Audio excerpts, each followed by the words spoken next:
तो यहाँ पर 3 प्रकार की ताप है महाराज। कोई तन दुखी, कोई मन दुखी, कोई धनविद भरे उदास, थोड़े थोड़े सब दुखी पर सुखी राम की दास।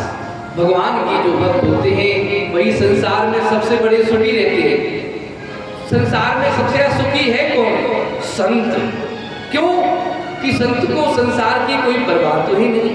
भाई गृहस्थी तो ये है कि बच्चों की परेशानी है, बच्चों की समस्या है, माता पिता की है, परिवार पालन की है, व्यापार की है, लेकिन संसार में सबसे बड़ी कौन? सुखी संत होते हैं, क्योंकि उनका जीवन तो केवल बस परमात्मा के आश्रित होता है। बंधुओं, वही हम आपको बताना चाहते हैं कि हमारा जीवन कैसा? संत वृत्ति का होना चाहिए। संत जैसा जीवन हो जावे, अरे हुई है वही जो राम रचना होगा, तो वही जो परमात्मा चाहेंगे।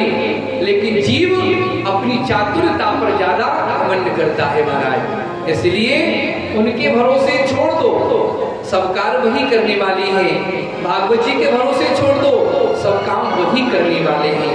ऐसे परमात्मा को हम लोग प्रणाम करते हैं कि श्री कृष्णाय वयं नुमः। ऐसे श्रीमद् भागवत पर पावन संहिता को, ऐसे भगवत स्वरूप परमात्मा को हम लोग प्रणाम करते हैं। देखो, भगवान के नाम लेने से हमारे जीवन में आनंद आता है, कथा सुनने से हमारे जीवन में आनंद आता है। क्यों? ये तो आनंद की प्रतिमूर्ति है। जो आनंद सिंधु सुख राशि, सीकलते त्रैलोक सुपासी। जिनकी कथा सुनने से जीवन में आनंद आ जावे, जिनके नाम लेने से जीवन में आनंद आ जावे महाराज, ऐसी परम पावन संहिता को अवश्य श्रवण करना चाहिए। यहाँ पर आइए हम लोग चलते हैं, कहाँ पर? नैमिषारण्य क्षेत्र में, जहाँ पर 88,000 संतजन विराजमान हैं।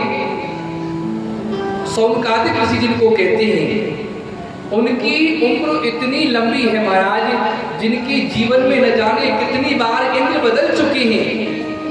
सतयुग, त्रेता, द्वापर, कलयुग, ऐसे ऐसे परम विद्वान, मैं तो महियान संत वहां विद्यमान है महाराज। उनकी दिनचर्या क्या है?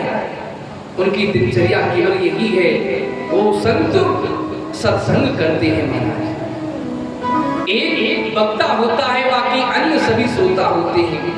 फिर एक वक्ता हो जाता है, फिर श्रोता बन जाते हैं। नैमिषारण्य तीर्थ आपने देखा है? नैमिषारण्य तीर्थ आप गए कभी? बड़ा सुंदर, बड़ा पावन, पुनीत, सिद्धियों का प्रदाता, सिद्धि प्रदान करने वाला ऐसा परम पावन नैमिषारण्य क्षेत्र है। कहाँ पड़ता है जानते हैं? कभी दर्शन करके आना। लखनऊ के पास जिला सीतापुर पड़ता है, सीतापुर जिले में पड़ता है नैमिषारण्य क्षेत्र। नैमिषारण्य बड़ा ही सुंदर तीर्थ है महाराज। वहां चक्र तीर्थ के नाम से जानते हैं। चक्र तीर्थ में स्नान भी होता है। तो नेम से सूत्रमासीनम विविवाति महामतिम कथामृत रसास्वाद कुशलः सोने को ब्रवीत। महाराज नैमिषारण्य बड़ा ही सुंदर तीर्थ है। देखो बंधुओं, तीर्थों के राजा कौन है? आप बताइए, तीर्थों के राजा कौन है? देखो, हम यही यहाँ सुनने के लिए आए हैं, क्योंकि बताया ना हमने आपको कि अभी कि यहाँ प्रतिवर्ष कथा होती है। एक से विद्वान यहाँ कथा कहने के लिए आते हैं। तो आपने कथा में से कोई कुछ ग्रहण नहीं किया तो यहाँ आने का लाभ क्या हुआ? तो आपको पता होना चाहिए, हम लोग भारतवर्ष वाले हैं, हम लोग भारतवासी हैं। तीर्थों के राजा कौन है? अभी आपसे कोई पूछने लग जावे, आप लोग कहेंगे साहब हमारे कोसी में तो और हमारे मंदिर में माँ भगवती की में प्रतिवर्ष कथा होती है। अब कोई अन्य भक्त आपसे पूछने लग जावे कि अच्छा बताओ, आपने कथा में सुना तो वो वहाँ जो व्यास जी जो कथावाचक आई, उन्होंने आपको बड़ी अच्छी अच्छी बात बताई होंगी। अच्छा बताओ कि तीर्थों के राजा कौन है? आप क्या बोलोगे? बोलो राधे राधे। हम तो देखो कथा तो वही है, हम तो आपसे केवल यही सुनने और यही सुनाने आए हैं, क्योंकि मूलतः जो चीज होती है ना वही लाभ करती है। आजकल हमने देखा, देखो हम किसी की निंदा नहीं करते हैं, कथावाचक बहुत हैं, बहुत लोग कथा करते हैं, पर लोग संसार की अनर्गल व्यर्थ बातें करते हैं। साफ क्या होता उस बात को करने से? संसार की बातें तो हमसे ज्यादा आप लोग जानते हैं। आप लोग बहुत अच्छी बातें कर लेंगे संसार की, उस घर में क्या हो रहा है, उससे वो नहीं बोल रहा है, उससे उसका प्रेम नहीं है, इस बात को तो सभी लोग जानते हैं। फिर व्यासपीठ से बताने का अभिप्राय क्या हुआ? व्यासपीठ से बताने का अभिप्राय यही है कि जो सिद्धांत हैं श्रीमद् भागवत जी के, जो शास्त्रों के जो गुप्त रहस्य हैं, वो आपको न मालूम हो सके तो आपने क्या कथा सुनी? बोलो राधे राधे। तो ये अब देखो, आपसे कभी कोई पूछे ना तो कहना है प्यार से आए थे वृंदावन से, उन्होंने बताया था। देखो तीर्थों के राजा कौन है? प्रयागराज। जैसे पहले इलाहाबाद के नाम से जानते थे, अभी प्रयागराज में कुंभ भी लगा था। तीर्थों के राजा कौन है? प्रयागराज। और तीर्थों के गुरु कौन है? कोई पूछे तो बताना, पुष्कर। राजस्थान में अजमेर के पास पड़ता है। यहाँ पूरे विश्व में एकमात्र स्थान ब्रह्मा जी का केवल वहीं पर मंदिर है। वैसे तो अपने यहाँ चौमुहा पड़ता है इस जगह, चौमुहा में भी जो है, परंतु यहाँ तो जब भगवान ने लीला की थी तो भगवान पिता में ब्रह्मा यहाँ दर्शन करने आए थे, लेकिन मुख्यतः जो स्थान है ब्रह्मा जी का वो पुष्कर में है। तो तीर्थों के गुरु कौन? पुष्कर। और तीर्थों के वर कौन है? कहते ना तुलसीदास जी, तीर्थ वर नेमिष विख्यात था, अति पुनीत साधिक सिद्धदाता। तीर्थों के वर कौन है? नेमिषारण्य। तो ये सब बातें हमको आनी चाहिए। देखो कथा वही है, लेकिन समझने का प्रयास करना चाहिए। अभी आपसे कोई पूछने लग जाए तब, ठीक है ना? तो तीर्थों के राजा कौन है? प्रयागराज। और तीर्थों के गुरु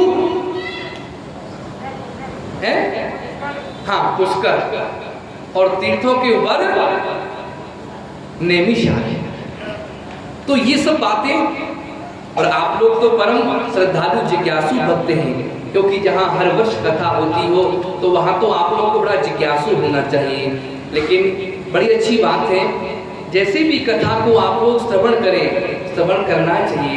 अच्छा, हमारी कथा आपको समझ में आ तो रही है ना? नहीं आए तो बता देना भैया, यहाँ की क्या परंपरा है, क्या है सब आपको, तो ठीक है। बोलो राधे राधे। इस प्रकार से महाराज यहाँ पर कुछ संतों की दिनचर्या केवल भगवत चर्चा करना ही है महाराज। एक बार उनके मन में विचार आया कि क्यों ना हम लोग 10,000 वर्ष का सत्र करें, जिसमें 10,000 वर्ष तक सत्संग चलता ही रहे, ऐसा आयोजन किया जाए। लेकिन कहाँ करना चाहिए? देखो, कथा होवे, भगवान की सुंदर लीला होवे, हरि चर्चा होवे, वहां प्रधानता स्थान की होती है। क्यों?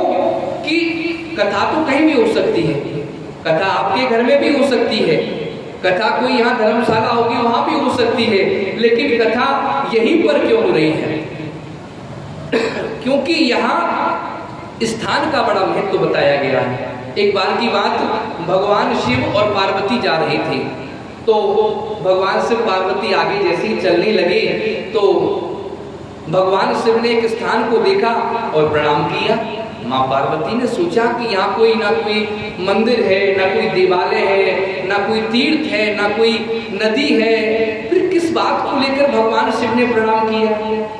फिर बोला, सोचा कोई बात नहीं, भगवान है, हो सकता है। आगे फिर चले, आगे थोड़ी देर आगे चले तो फिर उसी प्रकार भगवान शिव ने एक स्थान को देखा, प्रणाम किया। माँ पार्वती ने पूछा कि भगवान एक बात बताओ, अभी पहले भी आपने एक स्थान को प्रणाम किया था, वहां कुछ नहीं था, यहाँ भी कुछ नहीं है। ऐसा क्या है स्थान पर जो आपने प्रणाम किया इसको? भगवान शिव कहते हैं, देवी पार्वती, जिसको स्थान को हमने पहले प्रणाम किया था वो स्थान कोई साधारण नहीं, क्योंकि यहाँ पर 10,000 वर्ष पहले कथा हुई थी, यज्ञ हुआ था। और अब जो प्रणाम किया है ये भी स्थान कोई साधारण नहीं, आने वाले समय में यहाँ भी भगवान की कथा होगी। तो स्थान का बहुत बड़ा महत्व होता है। तो ये स्थान सर्वप्रथम तो पूजनीय इसलिए है कि माँ पथवारी का मंदिर, माँ भगवती का प्रांगण है। द्वितीय, यह श्रीमद् भागवत जी विद्यमान है, तो ये भी कोई तीर्थ से कम नहीं है, कोई प्रयागराज से कम नहीं है, कोई पुष्कर राज से कम नहीं है, कोई नैमिषारण्य से कम नहीं है। आज आपका ये स्थान भी महाराज तीर्थ हो गया है। लेकिन संतों ने कहा कि कथा कहाँ करनी चाहिए। सबने विचार किया लेकिन समझ में नहीं आया। तभी ब्रह्मा जी के पास गई, ब्रह्मा जी भी विचार नहीं कर पाए। ब्रह्मा जी ने कहा कि मैं अपने मनोभाव से एक चक्र उत्पन्न करता हूं, ये चक्र के पीछे पीछे जाना, इस चक्र की निमि जहां स्थापित हो जावे, समझना वही स्थान सत्संग के लिए बड़ा उत्तम माना गया है। 88,000 संत हैं, आगे चक्र चल रहा है, चक्र आगे आगे है, संत पीछे पीछे हैं, चले जा रहे हैं। तभी उस चक्र की निमि एक अरण्य में जाकर के स्थापित हो गई। अरण्य माने वन, जंगल, एक जंगल में जाकर के स्थापित हो गई। तभी से उस स्थान का नाम नैमिषारण्य हुआ।